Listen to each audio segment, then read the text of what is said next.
Hello, good morning. Hi, everyone. There are still some of you joining, so let's wait a couple more seconds, and then we can start the session. Nice to have you here this morning. I hope the week is going well. Okay, I think we can start. First of all, a big welcome and thank you so much for taking the time to join us today. In this first session, you'll basically have the chance to gain insights into the application process and to ask any questions you might have regarding this year's competition. We assume you are, of course, familiarized with the Women Innovation Award and that you hopefully started reading different resources that we have. I assume some of you even attended the brief event the other week. We do have the recording available on the event page as well, so you can always watch any sessions that you might like as well. We will keep it very informal and straightforward, so we have around 1.5 hours in total. My colleagues Hasna and Dawn from Innovate UK are here to ask to any questions you might have, and also Hasna will basically start the session with a quick refresher on the competition. So we'll have an overview on the competition process and its scope, and then we will basically open the virtual scene to all of you for your questions. Please feel free to ask the questions verbally, to unmute yourselves and ask the questions that you have, or to add it on the chat as well. And also feel free to turn on or off your cameras. It's completely up to you. Again, it's informal, and you can choose to do as you wish. And also, ideally, please, if you don't talk, just keep yourself muted to avoid any background noise. I guess we can take it from here. So now, Hasna, over to you, please. Brilliant. Thank you, Veronica. And for a last minute, someone who's joined us, who's just come off annual leave, Shanella Azam, who is from our finance team and will also be fielding questions as well. So thank you as well for joining us. I know she just has a lot to take on right now and has joined us at a very last minute. Thank you. Okay, so I'm going to do a quick overview of the Women in Innovation. And let me close that because I always lose my screen. Get my slide decks up. There we are. When you have far too many windows open, it does not know what to find. So good morning, everyone. As Veronica mentioned before, I hope that many of you attended the briefing event that we had or watched the recording afterwards when you had time to yourself and decided to join the Q&A session because you have questions specifically for this competition. So I'm just going to give a quick overview again, and it's really going to be a flyby. I'm not going to go into the details we went to for the briefing event. So just to give you a background on Innovate UK, so our aim is we are the innovation agency for the UK. Recording in progress. Sorry, if you're not speaking, I'm muting until after the quick intro, and then everyone is more than welcome to go off mute or when they're asking questions. Thank you. So we aim to drive productivity and economic growth by supporting businesses to develop new ideas, and we connect businesses to people that can help them, and fund businesses and research collaborations in all economic sectors. At Innovate UK, we are committed to encouraging diversity and inclusion in business innovation as outlined in our plan for action.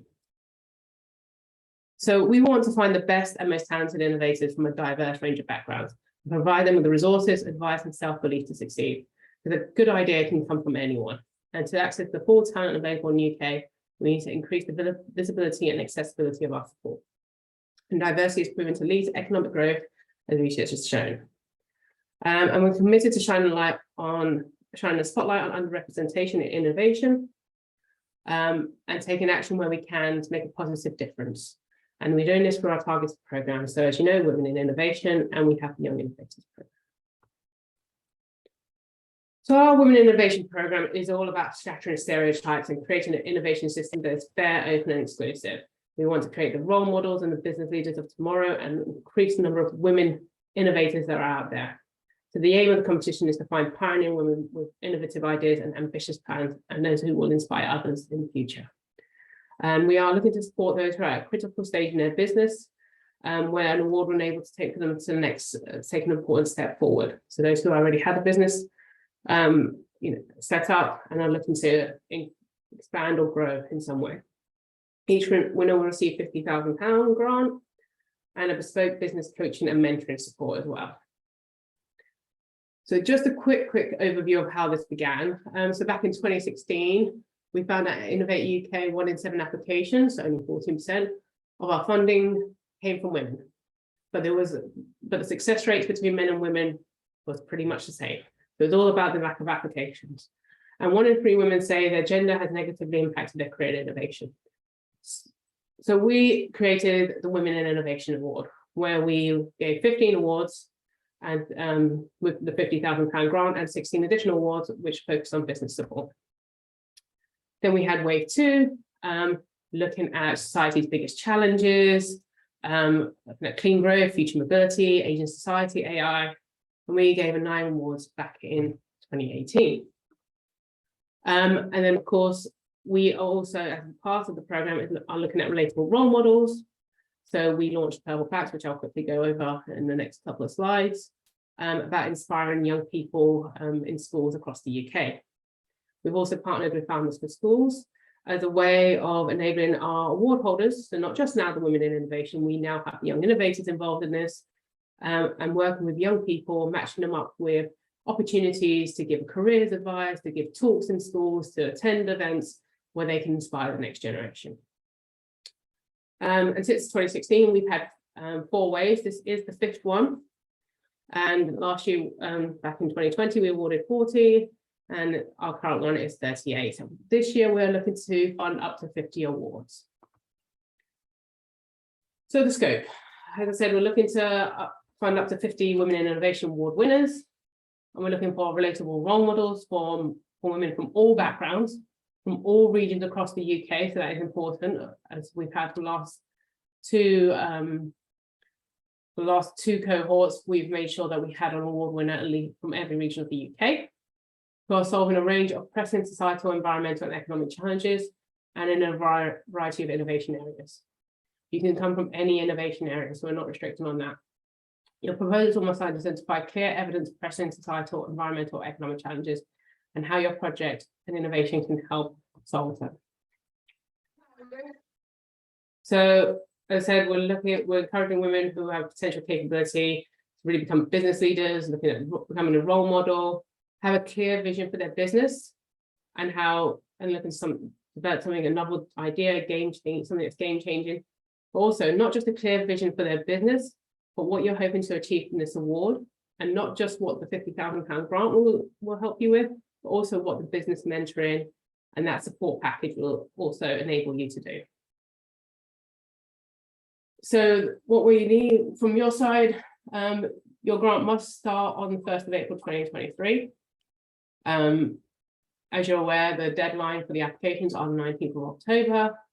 Interviews will be in early to mid-December. And then the award will be, you'll receive a notification if you're successful before Christmas. As I said, you'll receive tailored business support, expert advice sessions, press and media support as well, introduction to key stakeholders, and meet previous award holders as well, and senior business mentors within your sector and just within innovation. So some of the support we offer, as I said, this is very much flyby, so I'm not going through every slide in detail. So looking at personal branding, pitch readiness, being a role model. And this is the Purple Plaque campaign. It's something that we are looking to continue rolling out. It has been put on hold for now, but we are looking to restart it this year, get previous award holders again out there, current award holders, match them up with schools that are in some way they are connected with. It could be where they went, it could be their child's school, and it's an opportunity to go and speak there, give an assembly, and inspire the next generation of innovators. I think I've covered this as well as the grant, and as well as all the support we have. We also run 2 boot camps, which you will also need to attend. in March and September 2023. And you must be committed also to be a role model or do role model work and volunteer work for up to 5 days during the duration of the award. I think I've jumped back and forth between things. And just a few dates, key dates, which I've also covered already. So deadline is the 19th of October. The competition is open. Some of you may or may not have started your applications. You do have time, of course, so do make sure you go through it thoroughly. And that's why we're here. We're here to help answer any questions that you may have, that you're uncertain about, and you will be informed by the 21st of December if you are successful or not. So I am going to stop, and we are going to open the Q&A session. So this is an opportunity for everyone who's in attendance. So I can stop sharing so everyone can see each other who are or not on video. You do not have to be on video if you don't want to be. Myself, Veronica, Dawn, or Shanella are here to answer any questions you may have. You can start with a chat, you can raise your hands, you can unmute. We already have a question in the chat. I would say to start with that one because Nimike, she was the first one actually. Go for it. That was very efficient. So she's saying we have been running our company since we applied for the Innovate grant in January 2021 and have a business account with many transactions for the last 18 months. Her question is, we have not actually sold any of our products as we are still in the R&D phase. We don't anticipate launching till late 2023. Does this make us pre-revenue in your eligibility criteria? So basically, from this information here, and anyone else from Innovate, feel free to jump in, or Chanel, if you want to jump in. I would say you are eligible. You do have a business. You have been running that business, and you've got a transaction for the last 18 months. We do fund R&D. So we do not fund commercialization. That's also a key thing to note here. Shanella, go for it. Yeah, I agree. You're eligible because the company's been running for quite some time. When we do the checks, we just check to see whether you're a viable business, see how long you've been running, the transactions, investments, just to make sure you're an active business. So yeah, I'd say you're eligible. Hi, it's Anamika here. I've unmuted myself. That's really helpful. Thank you very much. Can I just kind of clarify as well? So our funding and our investment has largely been the Innovate UK grant, which is it's actually an ISCF. It's to eradicate single-use plastics. So from that perspective, that's the only funding that we have had. Obviously, we put in some of our own money. So I just wanted to check, because I kind of read backwards and forwards about the pre-revenue, and we are, I think, as HMRC say, we are pre-revenue because we haven't sold any products. So I just wanted to really double check that before we applied. Yeah, I think if you've been investing in the business yourself and any other investors, I mean, like I said, it has to be an active business. You know, if you're pre-revenue, you're at an R&D stage, that's understandable. That's what the competition's about, is to support businesses. As long as you can provide evidence, management accounts or your year-end filed accounts to show that the business has been registered and has been running for as long as it has, that would be the main starting point for us. Okay, that's super helpful. Thank you very much. Thank you. I just want to add one thing, because you mentioned that you had the ISCF funding, which I don't think is de minimis, is it, Shanella? No, it's not. No. So you're fine there. Just for anyone else who's had funding before, we do have a limit, because this is it's MFA de minimis. There are multiple acronyms and understandings, and it's I don't understand it. Shanella's much better at this than me, but it does limit how much you can apply for, and I think it's 315,000 is the limit. And if you've had that type of funding before, you need to inform us of how much you've had, because it's only 50k, so it's unlikely you'll go over, but you may. Yeah, and I think that's a 3-year period as well, isn't it? That it's limited to. Yeah, it is written in the competition brief. So if you've had a grant before, let's mention that. Do check, okay? Thank you very much. Thank you. ISF doesn't fall under that, so you're okay. Okay, thank you. Just one other question on that as well, is that it very clearly as well says in your eligibility about not funding the same project. So the Innovate grant was to take us to a prototype stage. And what we'd like to apply for in the Women in Innovation Award is basically taking, as you say, the next big critical step in our business, which is taking us beyond prototype, but it's not taking us into commercialization. So there's other elements of our innovation that we need to take some big steps on and do some more R&D, but it's nothing to do with what we've got the Innovate grant for. So am I correct in assuming that would fall under, you know, you wouldn't judge that as being part of the same, although it's the same company and it's the same innovation, it's not part of the same actual project? I would agree there. I don't know if anyone else. I would not consider it to be the same project, but do make it clear the difference in your application, just in case of uncertainty. Brilliant. Thank you very much. Thank you. Okay. I know we've got a hand up from Olivia, but we do have a few questions already in the chat before Olivia put her hand up. Should we go up to Chetna and then move on to Olivia after that? So we've got 3, I think, in the chat. Veronica? Yeah, And then Olivia? Yeah. Faye is asking, I think it's about the video that needs to be submitted.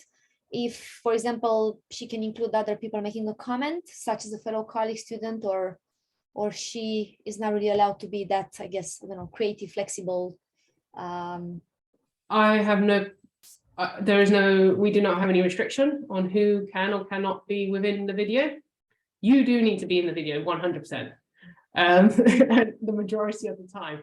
If you think they will add value to what you are trying to put across, please feel free to include them, but it must demonstrate that they've added value instead of answering questions or covering points that you may not be able to do yourself. So you have to be the main person within the video. You have to show that you are the innovator, you know, or the senior person within your business.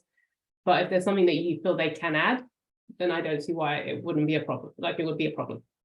Thank you very much indeed. That's great. You're welcome. We've got Kim. Veronica, do you want to read this out? Hi, yeah, I'm here.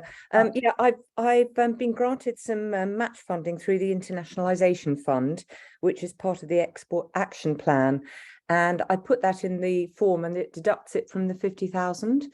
And I'm just wondering, is that one of the things that I should be declaring? I don't know whether it's about £4,500. That would have been awarded, but I'm not sure whether I will actually run up to that. I haven't actually claimed any of it yet. So I'm just wondering whether, because it's been awarded, it should be deducted from the 50,000 or not. Okay, I think I'm a little confused. I don't know, Chanel, you can answer this, but so why would it be deducted from the 50K? Is this because it's MFA de minimis? I've put it in as MFA de minimis and it automatically deducts it, yeah. It shouldn't, because the maximum you can have over a 3-year period is 315,000, and 4,500 should, and plus 50K, that's only 54,500 total. Okay, I'll check it then, because when you get to the bottom of the form in the project funding section, it seems to have taken it off the 50,000.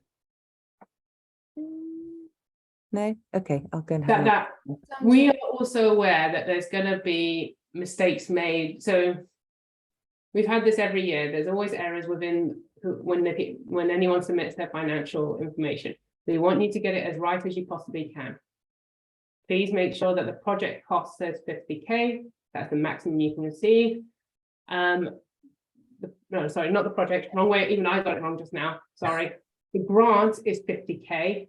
The project itself can be more than 50, because that you can get funded from elsewhere. You can invest in your own money, what have you. It's your choice. It's your project. The maximum grant is 50K. So please try and get that right. But there is a little bit of flexibility, because we know so many people get it wrong with this competition, because, you know, for the majority of people, they are quite new to Innovate UK. They have not submitted a funding application before. But we are asking everyone to try and get as right as possible, please. So we do not have errors if you are awarded the grant in the future. Okay, that makes sense. I would suggest as well, perhaps if you're still struggling with the, you know, filling it in on IFS and you're getting that problem, perhaps ring out customer support and they can sort of talk you through it and brilliant. with Thank you. you very much. Yeah, they will definitely be able to do that, yeah. Chetna, and then we'll go to Olivia.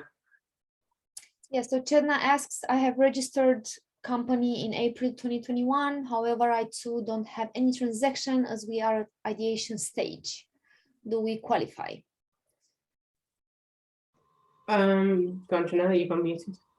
Yeah, I think that they've been active for over a year. They're registered business, that they're a brand new business. So yeah, they'd still qualify. We might just ask for some additional information, but it's completely understandable for a company that young to be active, but obviously not have that many transactions. Thank you. Very much. Olivia, would you like to ask your question? Yeah, hello, great to meet you guys. So I've been working my way through the application and I've arrived at the need or challenge question. So I know it says that we need to focus on the societal need for the company. So I've done that for half of the question. And then I saw that it would like us to focus on the risks as well. So I was just wondering if that's a risk assessment type element, and if we should include the risk and then how we will mitigate that risk. That's my first question.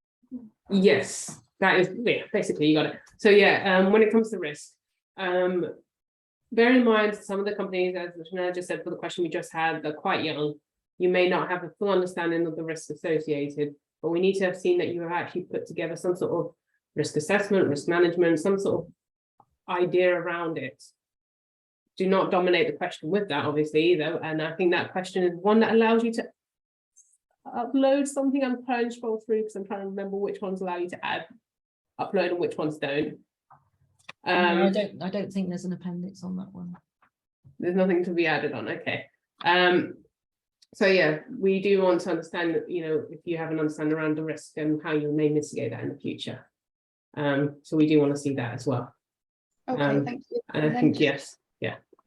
Quickly as well, sorry to ask another one, No, but that's fine. should we include quite a lot about ourselves in the application as well as Yes. the business? Yes. Okay. Yeah. So this grant, this competition is not just about your business, your project, it's about you as an individual. How this will help you become a business leader and put you onto that next level, be a role model, what it will do for you personally, as well as what it would do for the business that either you have founded or you co-founded or you're a senior leader in, and what the grant will do for the project. So it's a mixture of everything, but we also care about what it will do for you as a woman. That's what, the award is for you. And I think we've been asked quite a few times, like, does it matter that I have a man who's a co-founder? Does that make me ineligible? No, that does not. Because the money is for you, the support, the boot camps are for you, you'll be attending those, the sort of the PR media support will be focusing on you, but the money is for the project as well. So it kind of, we need to hear about you. Okay, thank you very much. All right, thank you. Thank you. We do have two questions that are around the same area about commercialization. So Dorothy asks, I'm not sure what activities are considered to be commercialization, and then Faye asks something around the same area as well. Are examples of commercialization things such as advertising? So I guess a bit more clarity on that would be useful. Yeah, so commercialization is advertising, so we wouldn't expect you to make a profit from grant funding during the course of the project. So any commercialization activities must be done after the project's ended. Thank you very much. Kim is asking, is it possible to edit the project title once the draft is underway? Personally, that's a customer support question, probably, unless Dawn knows the answer to that. I'm not actually sure, but depending on how far in you are to doing the application, you can always start another application. Just make sure you only submit the one. That's true. Just copy and paste and start again. Or contact customer support, because it may be an internal system that they might have to do themselves and not us. I don't have access to the back end there either. Okay, thank you very much. Next question from Valeria. My company has recently been approved for the Innovate UK Edge. We are at the first stages of it. Can I still apply for the awards? I'm not sure I understand what approved for the Innovate UK Edge. Yeah, I don't understand that either. Can you please clarify that? Hi, sorry, it's me. We've been approved as a client, so we are in the process of receiving an account manager, initiating. I'm not at this stage. I'm not very clear how the whole process will work with the UK Innovate Edge, but we've been accepted as a client.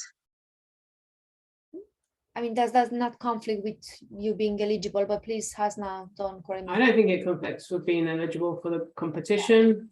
We're focusing on the project, on you. If your business is now a client for another, for Innovate UK Edge, then you're actually what your business is doing. That could be a different part of the business, I don't see no, why. it's different than what I have to propose for the Women's Innovation Award. I don't see it as a conflict. Okay. Yeah. Thank you. All right. Thank you. Kim is asking in the team section, what does inviting to application mean /trigger? Does it send the application draft to the invitee? No, the person you're inviting would get an email asking them to join your application. But they won't see the draft, will they? That's also what she's asking. Yeah, I'm not sure. Maybe that's customer services as well. Sorry, lots of questions. Minutiae. Okay, thank you. Okay. Catherine is asking, what should the balance be between highlighting the impact us as women as role models and the project itself in terms of innovation in the application? That's an interesting question. The balance, I can't give percentages. Sorry, Catherine, I'm not going to give percentages because I don't want it like it's not. I'm not going to be prescriptive in that way because it's about how it flows for you, and for everyone it'll be slightly different. Like the project may have been a personal barrier that they've overcome, and they've got that journey and they've got their story, or it can be something completely different. So how they pitch what the project is, what their business is, versus how and plus how the competition, the award would help them. It could be a different story throughout. I would say that on the competition brief, we do break down the questions into bullet points, and it does give some overviews, what you should be looking to include, and how you balance that is basically up to you. You writing that, that story to us. So, well, what is your project? What do you want to do with this grant? Is your business, what is your business aim to do? How is it, what is this grant going to do for you as well as a person? I can't give you an answer on the balance because it is different for everyone, and we've got different applications, and they've been successful, even if they've, one very much this is my personal story impacting my child and all this, and then others it's like, well, I did this degree and I've got this idea, and it's very different. Okay, I think I was coming from my work in a very male-dominated industry, and I service a male-dominated industry. So I'm coming at it from an IT point of view, from a tech point of view, and then I'm in courier and logistics. So I very rarely get to even see a woman, let alone speak to another woman. And that aspect of it has been really instrumental in me developing the project and moving forward with it. And I just wondered how much of a balance that needs to come across, because the other thing is the thought of a video absolutely terrifies me. Make a video, to write an application is difficult enough, and it's horses for courses, isn't it? Because it's what is right for all of us to enable more of us to apply. So it's that aspect of, oh my goodness me, how do we get across who we are and also what the project is, and that balance. Can I just interject that the platform that we do the video on, which I was just trying out, allows you to put a transcript on the screen, which makes it so much easier because no human being, I don't think, can remember verbatim 3 minutes of text. But I was just fiddling around with it, and it is not as frightening using this platform. So Okay, all right. There's a few points I want to touch on as well, what you said, Catherine. So you've got this personal story of why you're doing this. So I would include that. When it comes to the video, we've had a number of pushbacks as well from some applicants who've said, you know, men haven't had to do this. Actually, they have. We've had other competitions and men have had to apply with videos. So that's not a gender specific. We also found that with the videos, we have seen a greater diversity of successful applicants. Because as you said, you know, horses for horses, not everyone can submit a very good written application, but they really come across really well on the video, or it can be the other way around. So we're trying to get that diversity. But we've now moved away from YouTube, where you've got some really snazzy videos, and we do ask our assessors to ignore the snazziness. We want to focus on the content, but it is quite difficult to do that. So we've moved to pitch tape. And as Kim said, it is, you know, you can put a transcript in, you can type out what you want to say. You can record it as many times as you want to say. You record it also in sections, which then get stitched together. So you don't have to do 3 minutes straight. Okay, that's good. So it's just the assessors watching to understand what you want to do, what your project is. No one else is going to see it. I think it's also back to the kind of, I think I fit into the archetypal selling yourself as a woman. We're not used to it. We're not brought up like that. You know, and that's actually itself is a challenge. And I'm much better in just a natural conversation than saying, okay, what do I want to say? You may want to just have, if there's someone you're confident with, to have in the room behind the camera, have the conversation with them. Okay, all right. That might work better for you. There are different ways around it. We're not restricting on that. You record it, you submit it, you do it that way, and then it's assessed. If it's better for you to have a conversation with someone, put them behind the camera and just look at them. Okay, all right, I'll do that. That's actually a really good idea. Thank you. All right. Thank you. You're welcome. Thank you. And thank you for the feedback, Kim, on the platform. That's really good to know. Thank you, Kim. It's been very helpful. Okay, another question from Annemieke. Just wanted to check one of our project idea fits the project eligibility. It would be setting up our direct to the consumer sales website, and most importantly, to develop/buy tech so consumers can measure the positive impact they are having on eradicating the need for single-use plastic through their purchases. Would you see this as an eligible project? And she also adds that the website might get launched before the end of the project, if this is a limiting factor.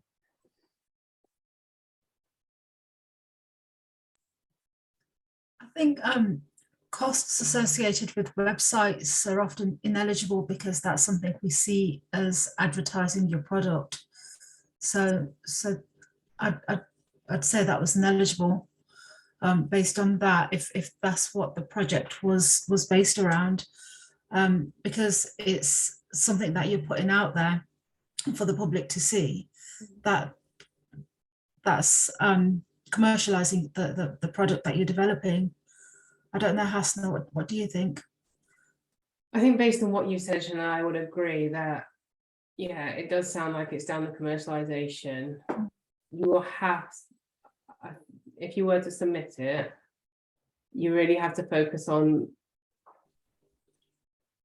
from what we can see in this text, and it is a very short amount of text, and we can see I can see what the environmental impact, the societal impact is. But are you still developing the website or the technology that they're using? Or we are very much at that, I need to sell it now to consumers and, you know, get it out the door and they can use it. And then is this at the pilot stage? I'm not really sure based on the information. I can just clarify that actually. So it would just be, we haven't done any website development, so still very much R&D of the project. But one of the key things for us is getting consumers to actually see the impact they're having by buying our purchases. So one of the things we want to do is develop some tech that is aligned to when they buy something, what kind of impact are they having, the kind of their kind of cradle to grave, as it were, emissions, etc. So that part will be, you know, we'll have to develop that or buy something and then develop on top of that. But it will be part, I just kind of want to be upfront, it would be part of our direct to consumer selling website, which we haven't done any work on whatsoever. is the next big step really in terms of kind of how we develop that. But you know, so it wouldn't be, potentially, depending on when we're going to launch, it may not be consumer facing until after the project finishes, or the award kind of finishes. But there is a risk that if we're ready, we might want to launch it. And I just wanted to kind of check if that was a limiting factor, given what you've said about directly advertising to consumers.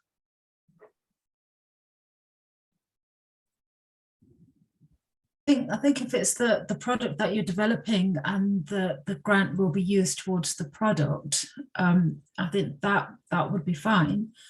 In terms of the website, I mean, I wouldn't, if you're not sure that it's gonna, when the website's gonna be out there, that shouldn't be something that stops you from applying to the competition. You know, if it's a timing thing, you know, there's a chance that the website could go out after the project's ended, then you should apply for the grant. Okay, that's really helpful, thank you. Also, it seems, you know, from what you've said, that you have a clear idea of how your business is going to progress. So that's also part of the competition, is understanding that you are, you know, you have that clear idea of what you want to do, and where you want to get to and what the aims are. Yeah, no, we've got all that really really well mapped out, actually. So it's just a case of kind of finding funding. We're trying to find multiple funding to kind of get to those next critical stages. Thank you very much. Thank you. Kim. Yeah, she asks if can 100% of the funding go to subcontractors if the rest of the operating costs are covered by their company cash flow?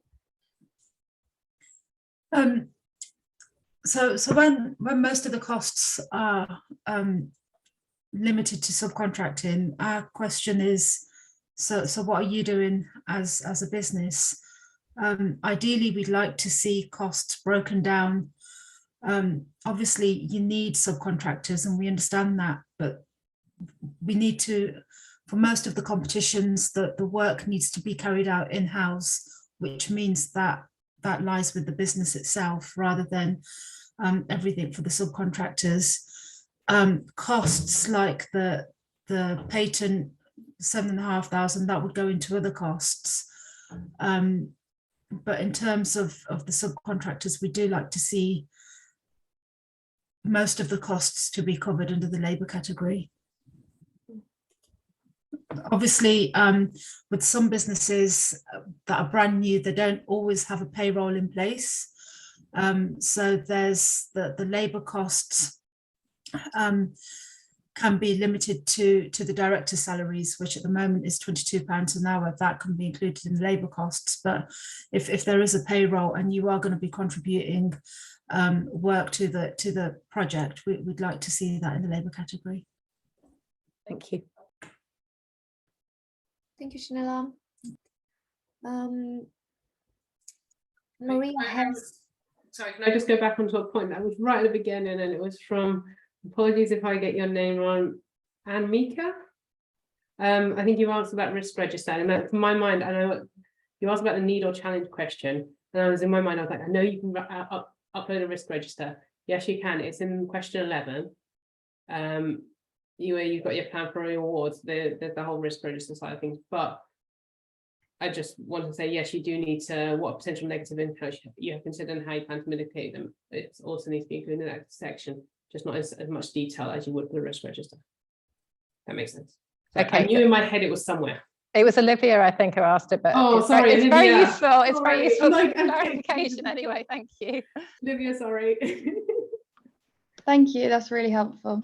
I'll take a look at that one. Okay, now next question from Maria. I have a patent pending in a notoriously difficult field to have approved. If it doesn't get patented, would that affect my application?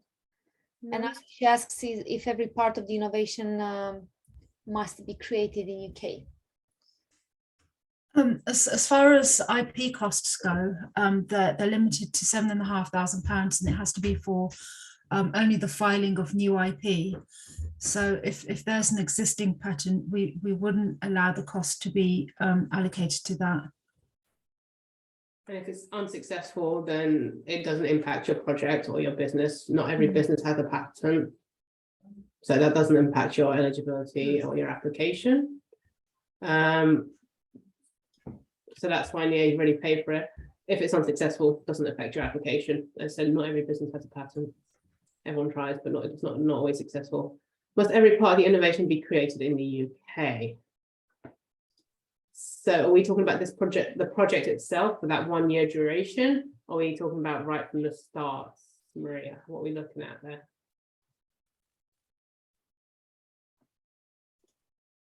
Just a little bit of clarification.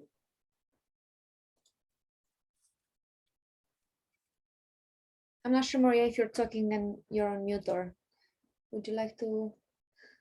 Okay, so she said it's a garment and parts of the garment need to be imported.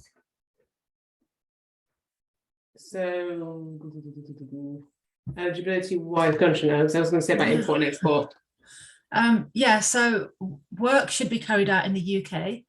But if you need specific materials that can't be sourced in the UK and you need to bring them in from elsewhere, that's absolutely fine. You just need to justify it and Yeah, evidence that you've tried. Yeah, just break down.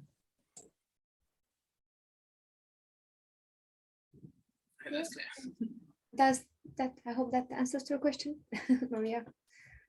Okay, yeah.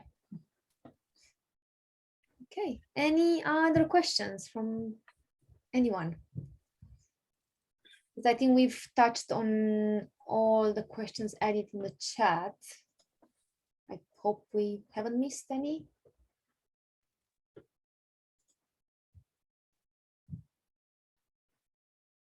Okay, Catherine, she just added a question. Picking up on your comments about labor costs and subcontractors, some aspects of my project require specific technical and development skills, which would only be required for specific and time-bound aspects of the project. This may be outside of my team and would therefore require ad hoc subcontractors. Would this be okay?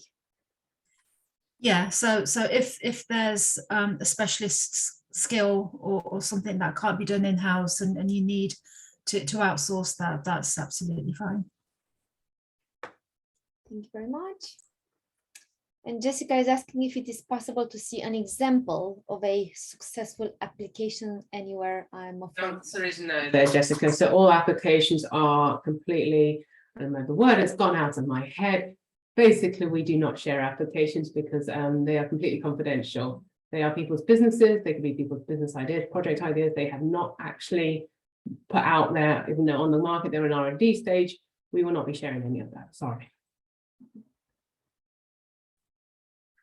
I mean, my advice would be, of course, I guess we don't want the previous or current awardees to be necessarily bombarded with messages on LinkedIn, but you have all their names on the program page, and I'm sure if you reach out to them via LinkedIn, it's easy to find them. I don't see why they won't be happy to, you know, maybe have a discussion with you about their experience in their application. I think it's always good learning from people who've been there already. And of course, if they are too busy, they will say, I'm sorry, I'm too busy. So you can, I think it's worth trying that because they are happy to offer back and to support as much as they can as well. And again, they've been there, so they know the process and everything very, very well, and they've been successful as well. Yeah, and the women are fantastic. They are very much a supportive cohort amongst each other. They have very fantastic peer support, and pretty much all of them, I don't know any that have said, you know, they all want to try and support the next generation in some way, whether or not it's speaking at events or supporting us, you know, they want to support, they want to help bring the next women through. Yes, So do reach out. Feel free to reach out. I will add. Great idea, Veronica.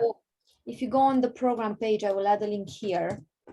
And if you scroll down, you have a section titled previous winners. And basically, if you click on read more, you will then be directed to a page that contains information on previous award winners, some quotes from them. And also you will see under read about women in innovation winners in our award brochures, you have a link to each of the cohorts, 2021, 2020, 2018, and 2016. And you can find out more about them, and you can, yeah, I recommend to reach out to them via LinkedIn, because again, I know they're happy to support as well. Okay, Olivia had a hand up first. Yeah. Olivia? Hello, I know you said the director salary should be around £22 an hour. Do you have to pay yourself that, or can you pay yourself substantially less than that to focus on the other costs of your business?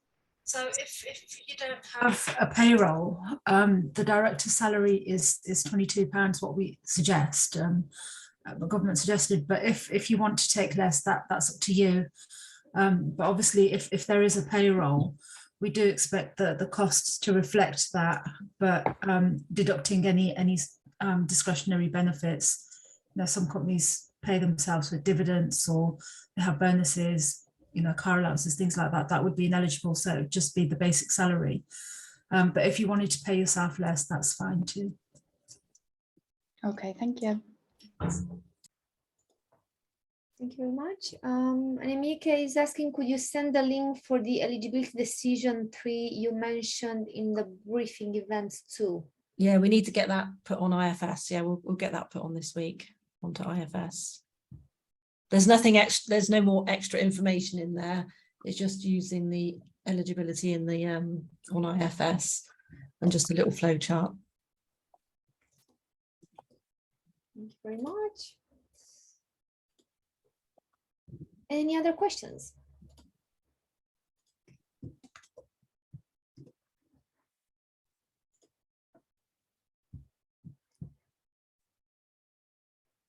There is another session on the 11th of October. It's right, it's 11th. I haven't got the date wrong, have I, Veronica? 11th of October, same time, 10 a.m. We do expect it to be busier because it's no longer in the summer. We also expect there'll be more women who are close to the end of their application and have a few additional questions they may ask. But you're more than welcome to attend the second session if you wish as well. So, you know, if you feel like you haven't got a question right now, that's fine as well. And I would also like to add, so we've received some queries lately about, you know, being mandatory to attend the 2 boot camps. Mindful that of course life happens and we don't have set days so far. It will definitely be in March next year. But first of all, if we do it, for example, in person, we will offer hybrid opportunities for people to join virtually, because we can understand not everyone can travel. And secondly, again, life happens. So if you can't attend, that's, you know, it's not the end of the world. You are still an awardee, but it's important for us to know, ideally with some notice. And of course, ideally for you to have a reason, you know, I mean, I guess, you know, a good reason not to attend, because, you know, the bootcamp is a great chance for you to come together as a cohort and to hear from different speakers and to build soft skills and to be part of, you know, I was, the way I see it, you know, meaningful conversations as well with your fellow awardees. So yeah, just to clarify that it's okay if, let's say, you will not available to attend, let's say, one of the bootcamps. And the second one will be sometime in September, but the awardees will be notified with enough notice about the exact dates of those bootcamps. Okay, Kim has another question. Can the labor cost apply to someone new / not currently on the payroll, such as an internship specific to the project? So if there's someone working on the project who's not on the payroll and not a director, they'd have to come in as a subcontractor. So they'd have to invoice the business.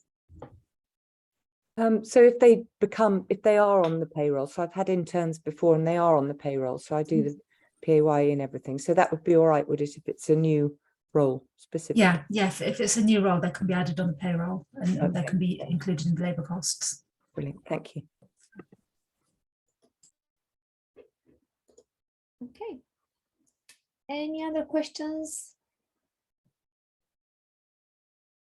No? Okay then.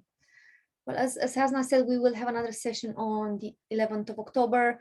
My kind request to you is please don't leave it until then to start your application or to, you know, to start completing it, because at that stage you will have only 8 days left to actually hit the submit button by the deadline, which is 11 a.m. British Summer Time, 19th of October. So please, make sure you start your application and submit it as much as you can until then. But you're more than welcome again to attend the other session as well. It will be exactly the same format, same time, maximum 1.5 hours, and we will have the virtual stage for all of you to ask your questions. Thank you so much. And again, the customer support service is there from Monday to Friday, 9 a.m. to 5 p.m. You also have different resources on our Innovate UK KTN website as well. Again, if you access the program page, you'll find a link to the FAQ. You can hear from previous winners as well. And yeah, so you have different resources available. So please feel free to use those as much as you can. And also, again, we are here for any other questions. We're happy to be contacted and to help you as much as we can. And thank you so much. One more thing, because you mentioned the customer service. Yes. And again, don't leave it to the last minute if you've got any questions, because they do have a minimum like 2-day turnaround. It does take a bit of time to get questions out, because they do get bombarded with questions, so many competitions. So don't leave it till the day before or 2 hours before or 10 minutes before expecting a response. You most probably won't, unfortunately. So try and get anything in as quick, early as you possibly can, so you don't miss the deadline. Yes, and the deadline is on a Monday, so please don't email them, for example, that Saturday or Sunday, because the chances for them to actually get back to you on time by 11 a.m. when you actually need to submit the application are slim to 0%. So because of course they have so many queries, so please, yes, be mindful of that. And yeah, again, thank you so much. We appreciate your time. We hope this has been useful, and we will certainly keep in touch. We're here. Thank you. Thank you. Thank you. Bye, and good luck. Thank you. Bye, thanks. Dorothy, if you're still here, you can email I don't know if Dorothy is still here. She was asking. Never seen her on here. I'm here. Oh, sorry. Oh, sorry, I didn't see it. So you can email the customer support team, customer service team. Let me just add the email here. I don't know it by heart, but I have it here on the where is it? Veronica. To be honest, most of the questions, if they get a question, it usually comes straight to us as well. So, but it's a way to interact, so it comes to us as well. So yeah. Okay, when you want to find something. Okay, so let me look it up. I think it's at the end. Look it up as well. Is it you after the email address? So it's support@iuk.ukri.org. Yes, let me just copy and paste it here.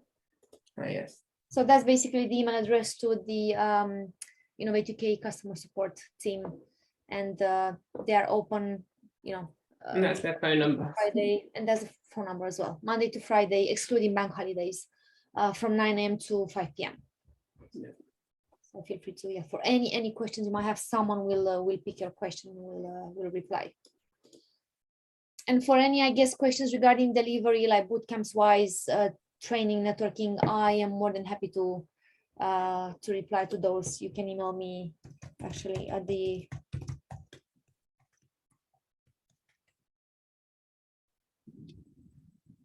email address. This is the general one, and I'm happy to answer to any training, networking, bootcamp, delivery related questions as well. Okay. Thank you very much. Enjoy the rest of your day, and good luck with your application. Good luck, everyone. Thank you. Bye. Thank you very much. Oh, I think Chanela left. I just wanted to say a big thank you to her, but yeah. Thank you so much. Have a good day. Bye. Thank you, Hasna and Chloe. Thank you. No worries. Okay, we just can leave now. Yeah. Okay, Doc. Thank you.